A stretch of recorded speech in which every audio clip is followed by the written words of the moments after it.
चलो क्या समझाया था मैंने जर्नल समझाया था, बेसिक जर्नल समझाया था। और जर्नल में क्या था? Application, allotment, first call, final call था। पक्की बात। अब हम एक क्वेश्चन लेके समझते हैं कैसे। तो डीके गोयल का एग्जाम्पल नंबर 5 निकाल रहा हूं। डीके गोयल का एग्जाम्पल नंबर 5 क्या लिखा हुआ है, जरा क्वेश्चन को समझाता हूं। क्वेश्चन में लिखा हुआ है Pawan limited invited application for 50,000 shares of ₹10 each। इसका मतलब है कि पवन लिमिटेड 50,000 शेयर्स बेचना चाहता है, जिसके लिए वो अपने शेयर होल्डर को क्या बोल रहा है, पब्लिक को क्या बोल रहा है कि 50,000 शेयर्स खरीदिए, मैं इशू कर रहा हूं। मतलब सिंपल से बात है, 50,000 शेयर्स इशू हो रहा है। कितने रुपए करके है? 10 करके। Payments were to be made as follows: 3 on application, 3 on allotment, 2 on first call, 2 on final call. देखो 3 एप्लीकेशन, फिर 3 एप्लीकेशन अलॉटमेंट, कितने हो गए? 6। फिर 2 फर्स्ट कॉल, कितने हो गए? 8। और फिर 2 फाइनल कॉल, कितने हो गए? 10। ठीक है भैया, पैसा भी बता दिया। अब बोला all the shares were applied, you are required to prepare journal entries, ledger accounts and show the share capital in the balance sheet of the company, assuming that all sums due on allotment and calls have been received। बोल रहा है कि भैया आप क्या कीजिए, journal कीजिए, laser कीजिए और कैपिटल अकाउंट कीजिए। लेजर एग्जाम में जनरली नहीं आता है, जर्नल आता है, बैलेंस शीट आता है, तो हम लोग भी इसी पे फोकस करेंगे। और बोल रहा है कि ये मान लीजिए कि जितने भी पैसे ड्यू किए गए थे सारे पैसे मिल चुके हैं, कोई भी आदमी पैसे देने में आनाकानी नहीं किया। बहुत अच्छे। और लास्ट में बोला है share issue expenses amounted to ₹20,000। 20,000 का शेयर इश्यू एक्सपेंसेस था। और 4,000 fully paid shares are also issued to promoters for their service. अच्छा, हमने ये जो इशू किया है ना, इस इशू में हमारा 20,000 का खर्चा हुआ है। ठीक है, तो इसका एंट्री ना मैंने तुम लोग को नहीं लिखाया था, तुम लोग एंट्री लिख लो, तो मैं डिक्टेट कर देता हूं। हम लोग ने फाइनल कॉल तक एंट्री लिखा था, उधर लिखने की क्या जरूरत है? तो उर्दू लिख रहे हैं जो पीछे चलते, सीधा चलिए लिखे for share issue expenses, for share issue expenses entry होगा share issue expenses account debit to bank, share issue expenses account debit to bank. मतलब शेयर करते वक्त कुछ खर्चा हुआ, उस खर्चा का entry, share issue expenses account debit to bank. अच्छा, वहां पे ना ऐसा भी कर लेना, नहीं छोड़ो, अगला में करते हैं। अच्छा, प्रमोटर कौन होता है? प्रमोटर वो बंदा होता है जो हाथ पकड़ के कंपनी फॉर्मेशन करवाता है और शेयर वर बिकवाने में हेल्प करता है। ठीक है, वो प्रमोटर होता है। तो प्रमोटर भी कंपनी से कुछ फीस वगैरह चार्ज करता है। अब प्रमोटर ने जो फीस चार्ज करेगा वो 2 तरीके से चार्ज कर सकता है। वो बोलेगा क्या कि मेरे को पैसे दे दो, तो हम उन लोगों को पैसे दे देंगे। अगर उसने बोला नहीं भाई हमको ना कुछ शेयर्स दे दो फ्री में, तो हम उसको कुछ शेयर्स दे देंगे फ्री में। ठीक है, तो अभी लिखो अगला एक और entry, for payment to promoter, for payment to promoter, promoter को पेमेंट कर रहे हैं, for payment to promoter entry होगा incorporation cost account debit, incorporation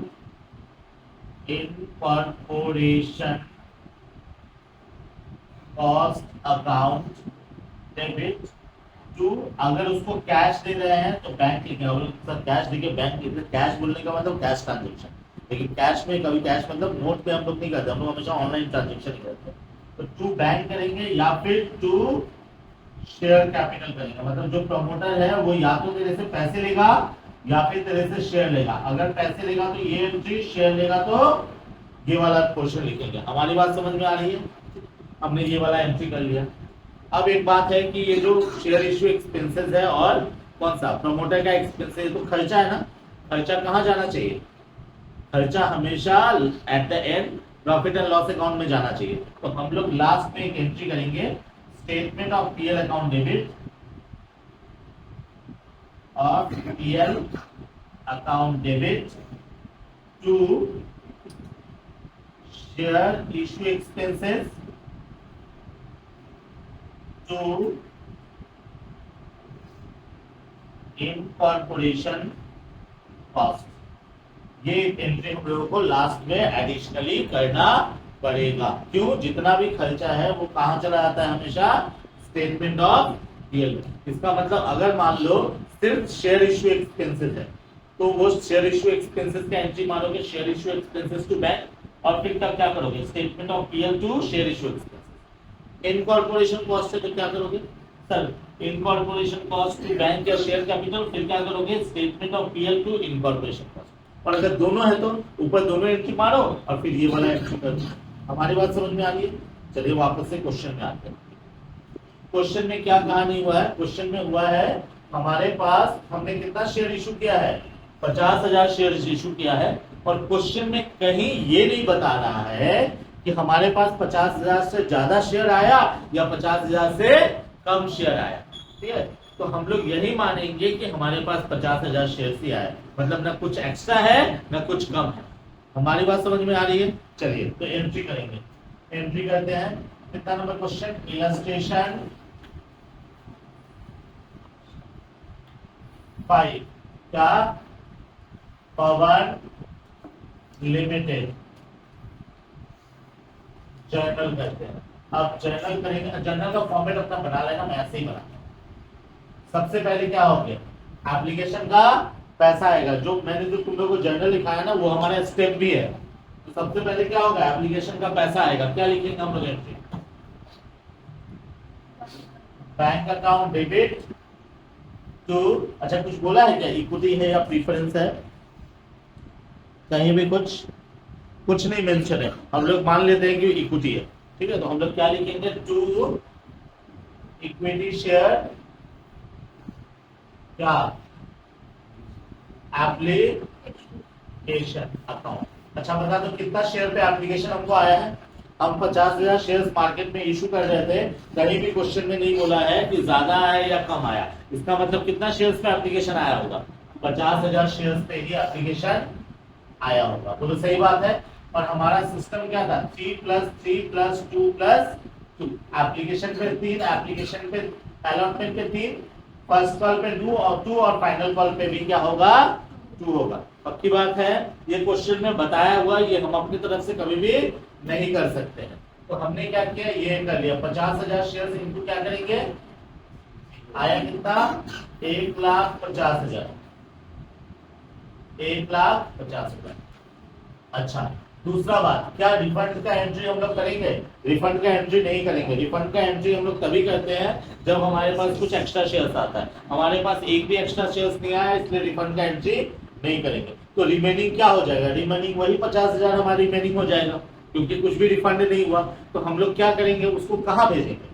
उसको कैपिटल में भेजेंगे। कैपिटल में भेजेंगे तो क्या एंट्री करेंगे sir? Equity share application account debit to equity share क्या? Capital account. कितने? 50,000 शेयर्स पे कितने रुपए करके? 3 करके। कितने हो गए? ये भी आया 1.5 लाख, ये भी आया 1.5 लाख। मेरे ख्याल से सबको समझ में आया होगा कि 2 नंबर एंट्री क्यों स्किप हुआ, क्योंकि कुछ भी रिफंड नहीं है। चलो अब क्या करेंगे हम लोग? अब हम लोग अलॉटमेंट का एंट्री करेंगे। अलॉटमेंट का एंट्री क्या था हमारा?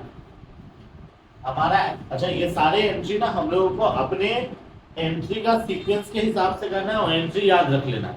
एंट्री याद नहीं रहेगा तो फिर हमारा सारा चीज कुछ भी करना बेकार हो जाएगा। ठीक है, अब अलॉटमेंट का एंट्री क्या होता है?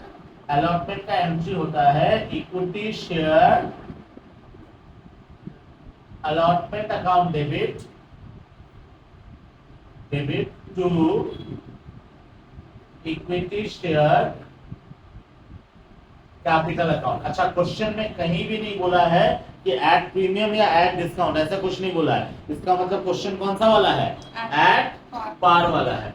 ऐड पार वाला है। तो क्या होगा एंट्री हमारा? ये सर 50,000 इंटू कितना रुपए करके अलॉटमेंट? सर 3 रुपया, तो 3 करके जाएंगे कितने हो जाएंगे? 1,50,000।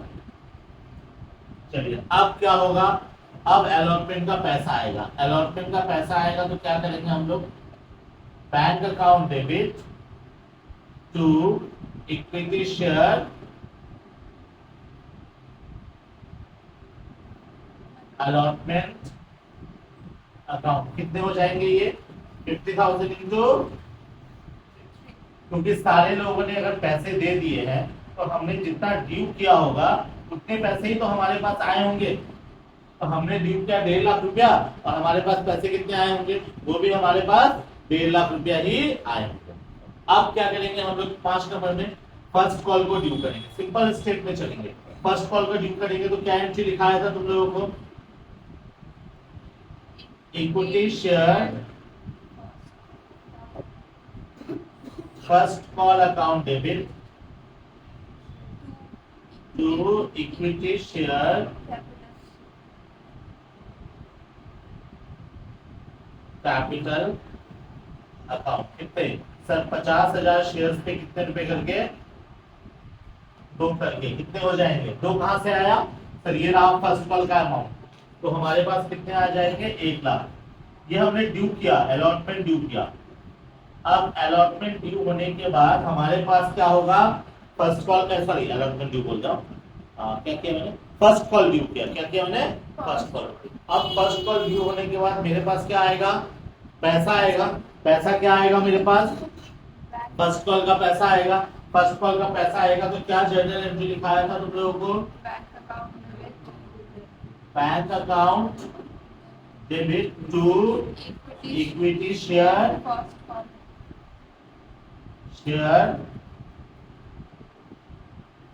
First call account. कितने हो जाएंगे सर? वही 50,000 शेयर्स पे कितने करके?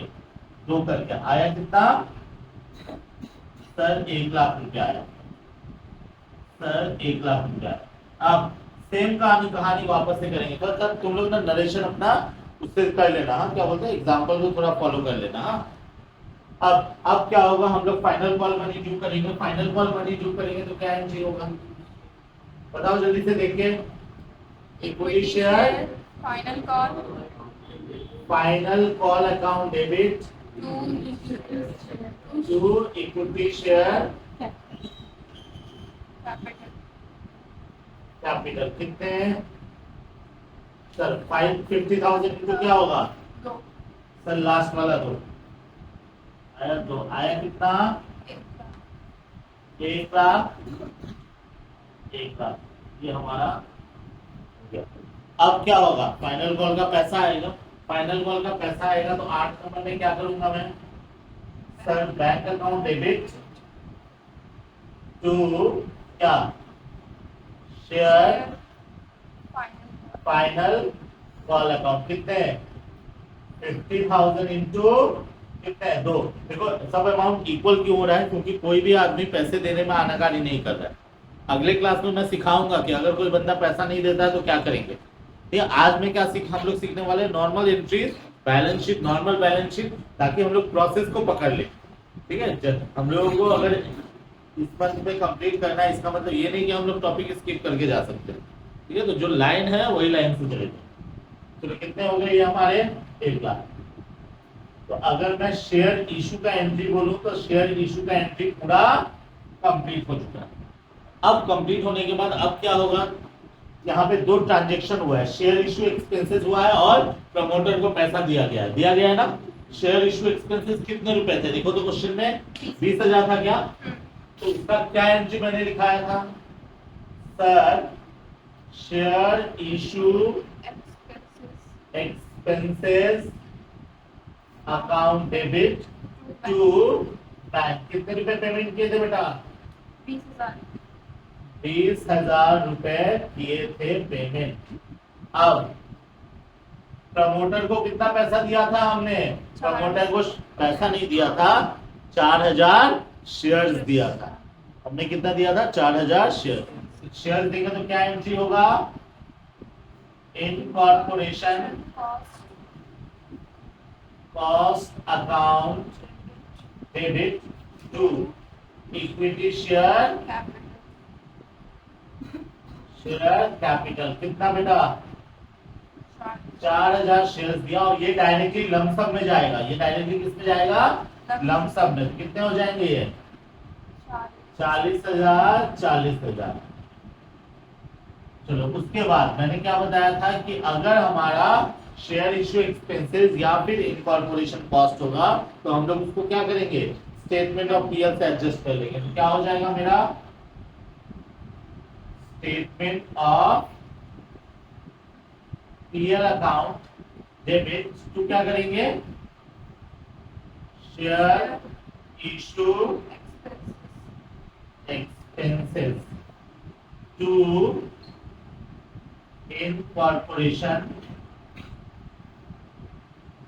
cost कितना ये आया 40,000, ये आया 20,000, ये आया 60,000। ये हमारा एंट्री हो गया। तो जर्नल एंट्री मेरा पूरी तरह से खत्म हुआ। आशा करता हूँ समझ में आया। कहीं किसी को स्टेप में दिक्कत है? पक्का?